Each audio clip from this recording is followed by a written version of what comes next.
विद्यार्थियों, धर्मशास्त्र का इतिहास के अंतर्गत हम स्मृतियों का संक्षिप्त परिचय प्राप्त कर रहे थे। उसी श्रृंखला में आज बृहस्पति स्मृति के विषय में हम संक्षिप्त जानकारी प्राप्त करेंगे कि आचार्य बृहस्पति को एक स्मृतिज्ञ अर्थात धर्मशास्त्र कोविद के रूप में भी जाना जाता है। बृहस्पति ने वर्तमान जो मनुस्मृति हमें मिलती है उस स्मृति में और बृहस्पति स्मृति में बहुत सी समानताएं हमें प्राप्त होती हैं। उनसे ऐसा लगता है कि मानो वे मनु के वार्तिककार रहे हों। बहुत से स्थलों पर बृहस्पति ने मनु के संक्षिप्त विवरण की व्याख्या की है।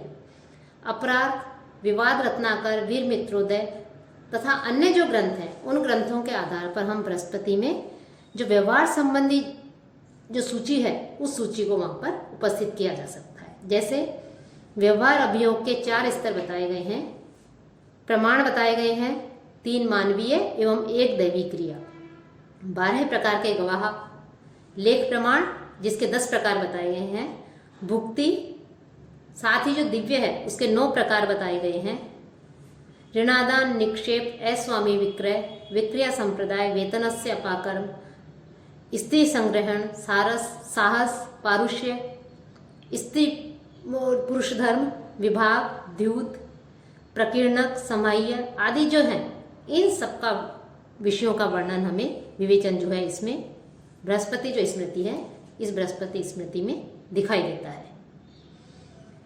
कि जो बृहस्पति हैं उन्होंने और नारद में, उस नारद स्मृति में और बृहस्पति स्मृति में भी हमें साम्यता दिखाई देती है, कहीं कहीं उनमें अंतर्भेद भी है।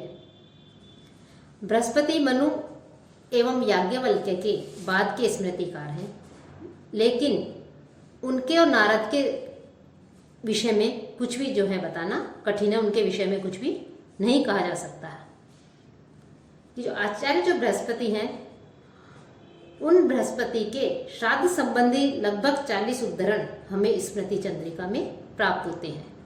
साथ ही पराशर माधवीय, निर्णय सिंधु तथा संस्कार कौस्तुभ में भी बृहस्पति के अनेक श्लोक हमें मिलते हैं।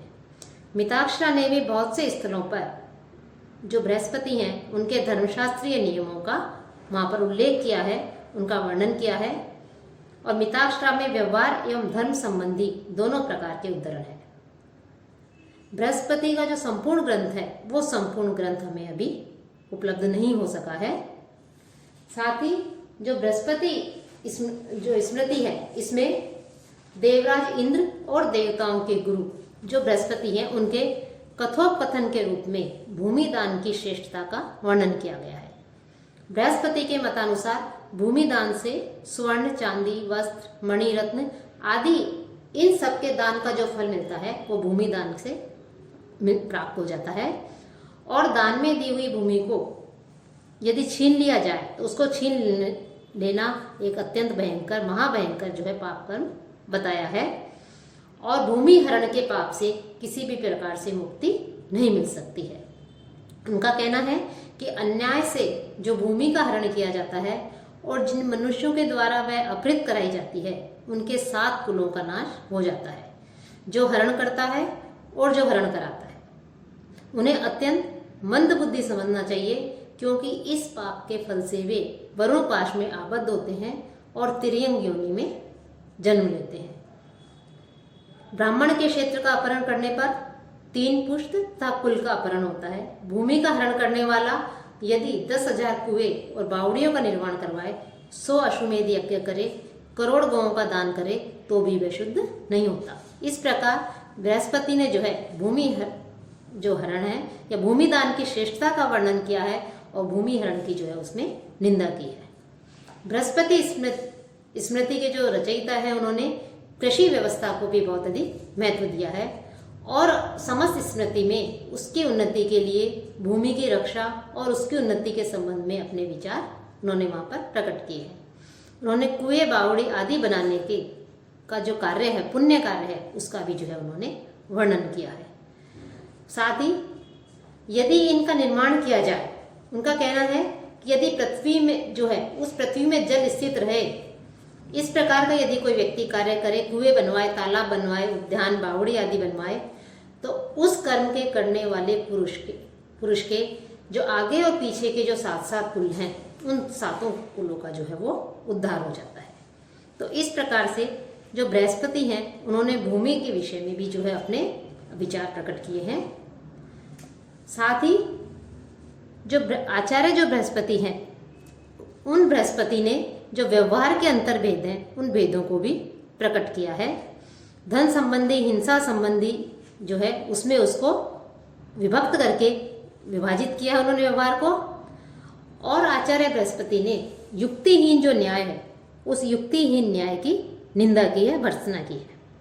उनके अनुसार निर्णय केवल शास्त्र के आधार पर ही नहीं होना चाहिए, प्रत्युतः युक्ति के अनुसार जो है होना चाहिए। अर्थात किसी विवाद के विषय में या व्यवहार का कोई विषय है, विवाद का विषय है, तो उसमें यदि कोई निर्णय दिया जाए तो केवल शास्त्र को ही आधार नहीं बनाना चाहिए, बल्कि युक्ति के अनुसार भी जो है उसका निर्णय करना चाहिए। युक्तिहीन जो है न्याय नहीं होना चाहिए, उसकी उन्होंने अपने स्मृति इसमें निंदा की है।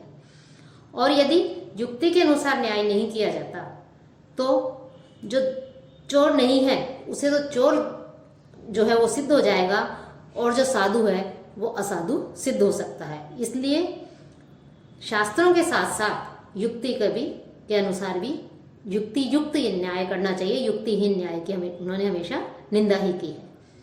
उन्होंने व्यवहार की सभी विधियों की विधिवत व्यवस्था की है, और उन जब व्यवस्थाओं का हम अध्ययन करते हैं तो वे सारी व्यवस्थाएं आधुनिक जो न्याय प्रणाली है उस न्याय प्रणाली के समकक्ष हमें वो सारी व्यवस्थाएं दिखाई देती हैं, प्राप्त होती हैं। अर्थात उनके बहुत अधिक पास हमें उनके समीपता, निकटता जो है हमें दिखाई देती है। नारद स्मृति जो है उसमें और बृहस्पति स्मृति में तो बहुत सी समानताएं भी मिलाई हमें प्राप्त होती हैं। और जो बृहस्पति हैं, ये बृहस्पति कहाँ के रहने वाले थे इसके विषय में भी जो है कुछ स्पष्ट रूप से, निश्चित रूप से जो है हम कुछ नहीं कह सकते हैं। निश्चित रूप से कुछ भी नहीं कहा जा सकता कि ये कहाँ के निवासी थे। और वर्तमान समय में जो बृहस्पति स्मृति हमें प्राप्त होती है वो संपूर्ण रूप में हमें प्राप्त नहीं है, लेकिन इतना अवश्य कहा जा सकता है कि यह जो स्मृति है, बृहस्पति स्मृति, एक अत्यंत अनोखी स्मृति है कि इसमें व्यवहार संबंधी सिद्धांत और जो परिभाषाएं हैं उन सभी सिद्धांतों और परिभाषाओं को बड़े ही सुंदर ढंग से इसमें जो है उद्धृत किया गया है। उनकी जो है सुंदर रूप में जो है रचना की गई है। तो इस दृष्टि से हम देखते हैं कि जो बृहस्पति स्मृति है, इस बृहस्पति स्मृति का भी मनु एवं याज्ञवल्क्य के अनुसार ही अत्यंत जो है हम इसे श्रेष्ठ मान सकते हैं। इसको भी जो है अत्यंत महत्वपूर्ण मान करके इसको महत्ता प्रदान कर सकते हैं।